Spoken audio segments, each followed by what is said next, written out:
কোরিয়ার রাজা বাদশাদের রাজবাড়ি সিউলের রাজধানীতে। তারপরে আমরা কি খাইলাম, কোরিয়ার ট্রেডিশনাল একটা খাবার খাইছি। আর এই নাচগুলো কিন্তু আমরা টেলিভিশনেই দেখে আসছি বা মুভিতে কোনো একটা ঘরে এসে তারপরে কি খাইলাম। হ্যালো সবাই, কেমন আছেন? আমি কলিকল্পনা, সাউথ কোরিয়া থেকে। সকালবেলা জিউ যখন স্কুলে যায়, তো এখন তো ছুটির দিন, এটা কয়েকদিন আগের সকালের কাহিনী। আমি সকালবেলা খুব তাড়াতাড়ি ঘুম থেকে উঠা, না মানে একটু দেরি করে ঘুম থেকে উঠে ওর জন্য ডিম ভেজে দিলাম। সকালবেলা আমি খুব তাড়াতাড়ি ঘুম থেকে উঠতে পারি না ইদানিং, অনেক একটু দেরি করেই উঠি, প্রায় 7টা বেজে যায়। আর ডিম ভাজাটা এটা তো একটুক্ষণের মধ্যেই হয়ে যায়। আর বেশ কয়েকটা ডিম একসাথে এইভাবে ভাজলে মোটামুটি ধরেন 7-8 মিনিট লেগে যায়, কারণ হালকা আছে এটা ভাজা হয় যেহেতু। এই ডিম ভাজাটা জিও অনেক পছন্দ করে বললে ভুল হবে, বিরাট পছন্দ করে। মানে ওই যে আকাশের সমান, তারপরে পাতালের সমান আমরা বলি না, সেই রকম পছন্দ করে। ওকে আর কিচ্ছু না, ও যে মাঝে মধ্যে বলে একটু ডিম ভেজে দেবা, তাহলে কয়টা ভাত খাইতাম। তারপরে কথা হচ্ছে, আমাদের ঘরে তো প্রায় সময় দেখেন যে কালার চালের ভাত করা হয়। গতকালকে থেকে কালার চালের ভাত করা হইতেছে। জিউ আর আমি খাইতেছি না ভাত। আমি গতকালকে রাত্রে খিচুড়ি রান্না করেছিলাম, খিচুড়ি খাইছি। জিউ ঘুমাই গেছিল। জিউ সকালে উঠে সেই বাকি খিচুড়িটুকু খাইছে খাসির মাংস দিয়ে। প্রচুর কথা জমে আছে যেগুলো আপনাদের সঙ্গে শেয়ার করা হচ্ছে না। তার চাইতে সবচেয়ে ইম্পর্টেন্ট আর একটা বিষয় হচ্ছে, আমরা যে গ্রামের ভিতরে জমি দেখতে গিয়েছিলাম, ওই যে একটা বাড়ি, ওই যে কন্টেইনার ঘর, ভাই রে ভাই, ওইটা একটা জালিয়াতের পাল্লায় পড়তে গেছিলাম। প্রায় অনেক করে বেঁচে আসছি। সেজন্য অনেক অনেক ধন্যবাদ সবাইকে, কারণ আমার মনে হয় সবাই আমাদের জন্য অনেক ভালোবাসেন, অনেক প্রার্থনা করেন, অনেক দোয়া করেন। সেজন্যই আমরা আসলে একেবারে সমস্যা থেকে উঠে আসছি। ওই ঘটনাটা ফুললি আপনাদের সঙ্গে শেয়ার করব। আর এটা বেশি কিছু না, আপনাদের দুলাভাইকে শিক্ষা দিতেছি, মানে আমি ট্রেনিং দিতেছি আপনাদের দুলাভাইকে যে কীভাবে ঘর পরিষ্কার করবা। দেখেন না, আপনাদের দুলাভাই কোনো করতেছে না, আমি বলতেছি তুমি এইভাবে করবা, এইভাবে পরিষ্কার করবা। আবার এইখানে বলতেছি হ্যাঁ তুমি আমাকে এইভাবে ভিডিও করবা, ভিডিও ট্রেনিং দিতে। আমাদের এই ঘর সম্পূর্ণভাবে আপনাদের দুলাভাই পরিষ্কার করে। আমি একটু দুষ্টামি করতেছিলাম। অল্প সামান্য পেঁয়াজ, সরিষা আর শুকনা মরিচ বাইটা দিলাম। 2 পিস ইলিশ মাছ দিব আজকে, মাছ 2টা। লবণ, হলুদ, সরিষার তেল নাই তাই রান্নার তেল দিয়ে দিলাম। এখন মিক্সিং করি।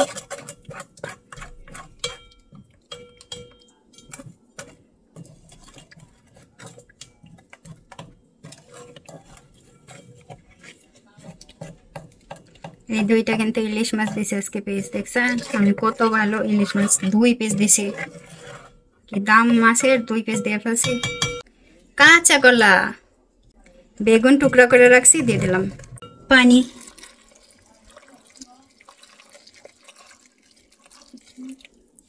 এবার নাড়াইয়া এই তো নাড়াইয়া। কাঁচকলা তো অনেকেই দেন না, কখনোই হয়তো বা দেন না। এই যে এখন চুলা ধরাই দেব। এইবার হোক দেখি কেমন আছে। পুরো গন্ধ হয়ে গেছে ঘর, ও গরম। হাই গো ঘর, সরিষার গন্ধ ধাজ নেমছে জিয়ানি। হ্যাঁ, গন্ধ সরিষার গন্ধে ভরে গেছে। দেখেন কি সুন্দর হয়েছে ঝোলের রংটা। কাঁচা কলাও দিছি, কাঁচা কলা তো আমার অনেক পছন্দ। কাঁচা কলা নাই ঘরে, এখন হাট বাজারে যাইতে হবে, কিনতে হবে। সরষে ইলিশ তো একটুখানি এর মধ্যেই হয়ে যায়। বেগুনও গলে গেছে দেখেন, আজকে বেশ বড় বড় টুকরো করে দিছি সব। মাছ গেছে কই? তো মাছ দেখতেছি না, মাছ কই? এই যে মাছ, এই যে মাছ, এই যে মাছ, এই একটা আর একটা কই?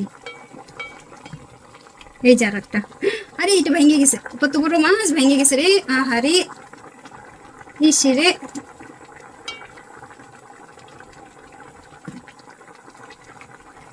কাঁচা মরিচ দিব নাকি? কোনদিন একটু সুন্দর দেখাইতে না কাঁচা মরিচ দিলে। নিয়ে আসবো। একেবারে হয়ে গেছে প্রায়, তখন দিয়ে দিলাম এই যে 4টা কাঁচা মরিচ। অনেক দিন পরে বেগুনের বোঁটা সহ রান্না করতেছি, কিন্তু এই দেখেন বোঁটা দিছি, বেগুনের বোঁটা সহ। ইলিশ মাছ, সর্ষে ইলিশ, তার ভেতর আছে আবার কাঁচা কলা দেওয়া। এই তো কোনোদিন খাই নাই রাফা। কোরিয়ার রাজধানী সিউলে রাজবাড়ি আছে। এই রাজবাড়ি দেখতে হাজার হাজার মানুষ যায়, সত্য সত্যি হাজার হাজার মানুষজন যায়, পর্যটকরা বেশি যায়। এবং এইখানে অভিনয় করে দেখানো হয়, যে ওনারা দেখায় রাজবাড়ির রাজারা কেমন ছিলেন, রানী কেমন ছিলেন, রাজার পুতের বউ ছেলে নিয়ে কিভাবে ঘুরে বেড়াতো, সমস্ত কিছুই দেখে। রাস্তাতে বিয়ের ফটোশ্যুট হচ্ছে, ওই যে ছবি তুলতেছেন ক্যামেরাম্যান। প্রচুর গরম, এত গরমে এই রাজবাড়ি বা কোথাও ঘুরতে যাওয়া সত্যি কষ্টকর, একেবারে মানে ফাটার রোদ। তার ভিতরে এই যে টিকিট, তারপরে জিও একটু জুস কিনে নিয়ে আসছে। আর এইখানে ময়লাগুলো ফেলতে হয় নির্দিষ্ট করা যে জায়গাগুলোতে। প্রচুর কবুতর, এই কবুতরগুলো এমনিই আছে, কিন্তু কেউ খাবার দিতে পারবে না। খাবার দিলেই ওইখানে যারা দায়িত্বে আছেন তারা নিষেধ করেন। ওই যে দেখেন রাজবাড়ি, এই পাশে রাজবাড়ি, ওই পাশে রাজবাড়ি, মানে চারিদিকে এক এক রকমের রাজার বাড়িগুলো। সবাই ফটো শ্যুট করতেছে, অনেকে অভিনয় করতেছে। কোরিয়ার হানবক ট্রেডিশনাল যে ড্রেসটা, সেই ড্রেসটাও এখানে যারা আসেন তারা পরেন। ওই পাশেই অনেক দোকান আছে, সেখান থেকে আপনারা ভাড়াতে নিয়ে পড়তে পারেন, ঘন্টা প্রতি ভাড়া বা দিনে কতটুকু বা কত টাকা আসে বা ওন আসে সেই হিসাবে আপনারা ভাড়া নিতে পারেন। খুবই সুন্দর এই এলাকাটা বলতে পারেন। প্রায় সময় আমরা ড্রামাতে দেখে থাকি বা কোনো মুভিতে দেখে থাকি, একটা নির্দিষ্ট সময় পর পর এখানে এই রাজবাড়িতে কিছু মানুষজন এরকম অভিনয় করে দেখান। রাজার অভিনয়, রানীর অভিনয়, সন্তান মানে ছেলে আছেন, তার সাথে আবার ওই যে ছেলের পুতের বউ আছে, এইভাবে অভিনয় করে দেখান। হেঁটে হেঁটে এই যে সবাইকে হাই হ্যালো করতেছেন, তারপরে সবাই ছবি তোলেন, ভিডিও করেন। আর পেছন পেছন সমস্ত ওই যে মন্ত্রী বা সদাসৎ ব্যক্তিরা হেঁটে হেঁটে যান। ওই যে ছাতাটা দেখেন কত সুন্দর না, আমি শুধু ছাতাটাও দেখতেছিলাম, যে ছাতা যিনি ধরছে তিনি তো তার মাথায় ধরছে, রাজার রানীর মাথায় ধরে নাই। তারপরে আমরা এখানে রাজবাড়ি একটুখানি দেখে চলে এসেছিলাম খেতে। এইখানে একেবারে খাবো বাকহুয়েট নুডলস, কোরিয়ার একেবারে ট্রেডিশনাল এই নুডলসটা খুবই জনপ্রিয়। এটাকে আপনারা টক মিষ্টি ঝাল খেতে পারেন একটা নুডলস, তারপরে আবার পানির সিস্টেমে যেটা আছে বুলনেংমিয়ান, এটা করেও খেতে পারেন।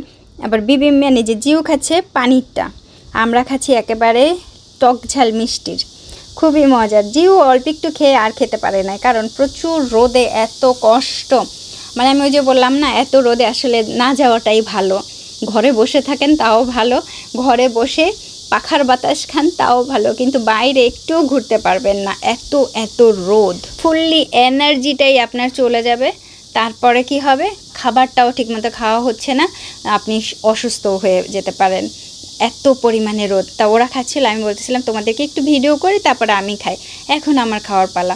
আমি কি খাচ্ছি দেখেন, প্রথমে আমি একটা কিমচি নিচ্ছি। কিমচি যে আমার এত পছন্দ। প্রথমে যেটা খেলাম সেটা হচ্ছে মুলার, তারপর হচ্ছে এই হচ্ছে নাপা ক্যাবেজের একটা হোয়াইট কিমচি করে দিয়েছে, টক টক এরকম মিষ্টি সামান্য করে, খুবই মজা লাগে। এই রেস্টুরেন্টে আপনি খেতে পারেন। পাশে আছে এই হচ্ছে কিমচি দিয়ে তৈরি করা মুলার কিমচি দিয়ে, ভেতরে মুলার কিমচি দেওয়া, আর উপরে খুব সুন্দর করে যে আমাদের দেশে যেমন পাটি সাপটার পিঠা ভেতরে ক্ষীর দিয়ে তৈরি করেন, এই খাবারটার নাম হচ্ছে কিমচি মেমিল ঝন বিয়ং। এইটা যদি আপনারা খান তাহলে অবশ্যই মনে করতে পারবেন বা বলতে পারবেন সত্যি একটা ভালো জিনিস খেয়েছেন। কোরিয়াতে যারা আসবেন তারা একবার ট্রাই করে দেখতে পারেন। আমি মাঝে মধ্যে এটা প্যাকেট কিনে নিয়ে আসি, ডিপের প্যাকেট, তারপরে ঘরে এসে ফ্রাইড করে, বেশ ভালোই দাম নেয়। তা আমি যে খাচ্ছিলাম দেখেন আমার কিন্তু খাওয়া হয়ে যাচ্ছে, জিও একটুও খায় নাই, আমি আমারটা পুরোটাই খেয়েছি, কারণ আমি এইটা খেতে খুব বেশি পছন্দ করি। এই নুডলসটার স্বাদটাই হচ্ছে টক মিষ্টি ঝাল ঝাল, সুতরাং আমার কাছে তো বেশ ভালোই লাগে। জিও একটুও খেতে পারে না, প্রচুর রোদে কষ্ট হয়ে ওর মানে একেবারে ফুললি একটা কষ্ট হয়ে গেছে। তারপরে কিমচি দেওয়া ছিল, কিছু ফল দেওয়া ছিল, পিয়ার, আমি তো সেই রকমের খাচ্ছি। জিউর মুখটা একেবারে শুকায় গেছে, ও বারবার করে বলতেছে চলো আমরা চলে যাই, চলো চলে যাই। দেখেন তারপরে আমি বলতেছি ওই যে আগে আগে হাঁটতেছে, চলো তো এইখানে শেষে একটু দেখে যাই। যখন আমরা ফিরে আসতেছিলাম খাবার খেয়ে, তখন দেখলাম যে এখানে আবারও অনুষ্ঠান করতেছে। আর এইটা কিন্তু আমরা প্রায় সময় টেলিভিশনে যে কোনো মুভিতেই দেখে থাকি, যে লম্বা একটা ফিতা নিয়ে একজনে চরকির মতো লাফাচ্ছে আর ড্যান্স করতেছে। অনেক সুন্দর সুন্দর মিউজিক হচ্ছে। আমি এখানে মিউজিকগুলো একেবারেই করে দিয়েছি, কারণ এখন বর্তমানে ইউটিউবে অনেক বেশি করা। যারা নতুন ব্লগাররা আছেন তারা অবশ্যই জানেন যে এই মাসের 15 তারিখ থেকে ইউটিউব আরও বেশি কড়াকড়ি করেছে, যে কোনো মিউজিক অ্যাড করা বা কোনো কিছু ব্যবহার করা, নিজের ভিডিও করতে হবে, তারপরে কোথাও কোনো গেলে পরে নিজের ভয়েস দেন, কোনো সমস্যা নেই, কিন্তু মিউজিকগুলো খুব সম্ভবত মানে আপনি যতদূর সম্ভব আপনি এড়িয়ে চলবেন। যদি আপনার এখান থেকে মিউজিক নিতে হয় তাহলে অবশ্যই ইউটিউবের মিউজিক ব্যবহার করবেন। অবশ্যই ইউটিউবের নিজস্ব লাইব্রেরিতে আমি ভালো কোনো মিউজিকও খুঁজে পাই না। এটা একটুখানি দাম দিয়ে কিনে নেওয়া বা কোনো একটা কিছু করে বা একটু হেবিজিবি করে তারপর মিউজিক অ্যাড করতে হয়। তো ড্যান্সগুলো কিন্তু আসলে অনেক সুন্দর, আমার কাছে বেশ ভালোই লাগতেছিল। কিন্তু এত রোদের তাপ, বিশ্বাস করবেন কিনা জানি না, প্রত্যেকেরই অবস্থা খুবই খারাপ, প্রচুর রোদ রোদ রোদ। তারপরেও অনেকেই ভিডিও করতেছেন, কারণ এটা একটা ট্র্যাডিশনাল কোরিয়ার। অবশ্যই এটাই হচ্ছে কোরিয়ার সিউলের রাজধানীর রাজবাড়ি, যেখানে দেখতে হাজার হাজার এরকম দর্শকরা আসেন এবং প্রতিনিয়ত একজন দুইজন না, হাজার হাজার মানুষজন যাচ্ছে আসতেছেন, প্রচুর ভিড়। এই ভিড়টা সব সময় লেগে থাকে, আর যদি হয় ছুটির দিন তাহলে তো বুঝতেই পারতেছেন যে প্রচুর ভিড় হবেই হবে। ভাইরে ভাই, কোরিয়ানদের মধ্যে যে ফ্রড আছে সেটা আমরা অনেক আগে থেকে জানি, কিন্তু তারপরও যদি কোনো ঘর ভাড়া নেওয়া বা ধরেন আপনি যদি কোনো জমি লেনদেন করেন বা কোনো টাকা পয়সা লেনদেন করেন, অবশ্যই সাবধানে করবেন, কারণ এইটা আপনি যখনই একবার লেনদেন হয়ে যাবে তারপরে কিন্তু আপনার আর করার কিছুই থাকবে না। সুতরাং যতটা পারেন তার আগেই আপনি খোঁজ খবর নেবেন। এবং আমরা জাস্ট শেষের একেবারে লাস্টের মুহূর্তে আমরা কিছু খবর পেয়েছিলাম, যেটা আমি আপনাদের সঙ্গে শেয়ার করব। আমাদের সঙ্গে আসলে হওয়ার কথা ছিল যে আমরা ওনার বাড়িটা নিব, কারণ ওনারা চলে গিয়েছেন ফিলিপাইনে। কোরিয়ার একটা বিশেষই কি, কোরিয়াতে যেহেতু অনেক বেশি খরচ হয়, থাকা খাওয়ার খরচ, কোরিয়ানদের বেশ কিছু এরকম জমি জমা থাকলে পরে, কোনো দোকানপাট থাকলে পরে ওনারা ভাড়া দিয়ে চলে যান ফিলিপাইনে, ভিয়েতনাম, ইন্দোনেশিয়াতে, ওইখানে গিয়ে থাকেন।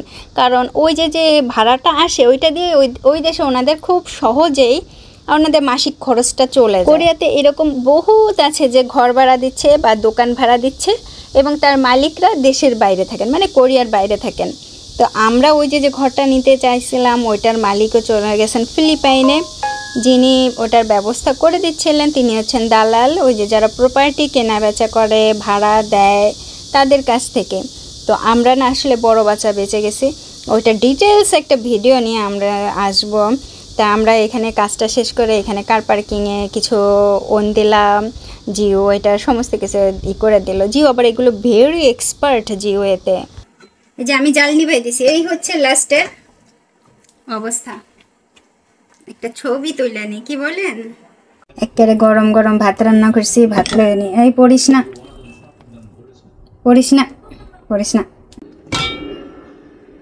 আগে তোকে লয়ে নি।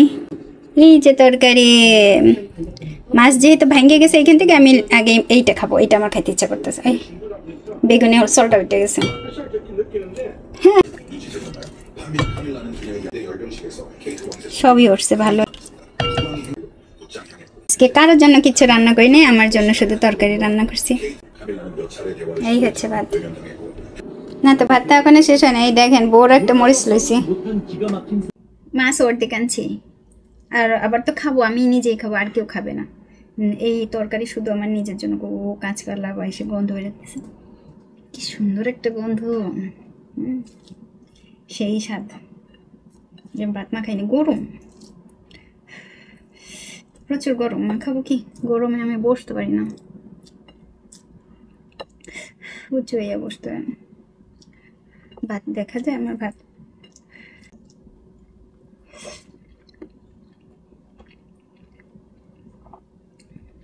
মজা হয়েছে। একজন আপুর লেগছে, আপনারা মাছ খাইতে তো দেখলাম না, মাছ তো খাইলেন না। মাছ এরকম নিয়ে নিয়ে খাইছি তো, সে সময় দেখে নাই তো, বলি কি চিন্তা করেন না, এই তরকারি ওরা ধইরাও দেখবে না, শুয়েও দেখবে না, যাইয়া উকি দিয়েও দেখবে না।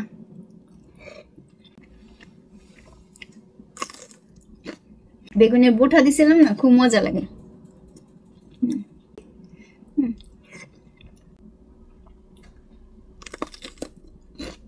মাছ দিয়ে দিয়েও ভালো লাগে।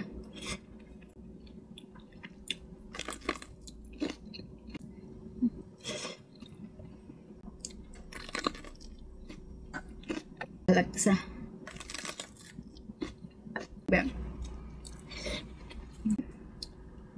তো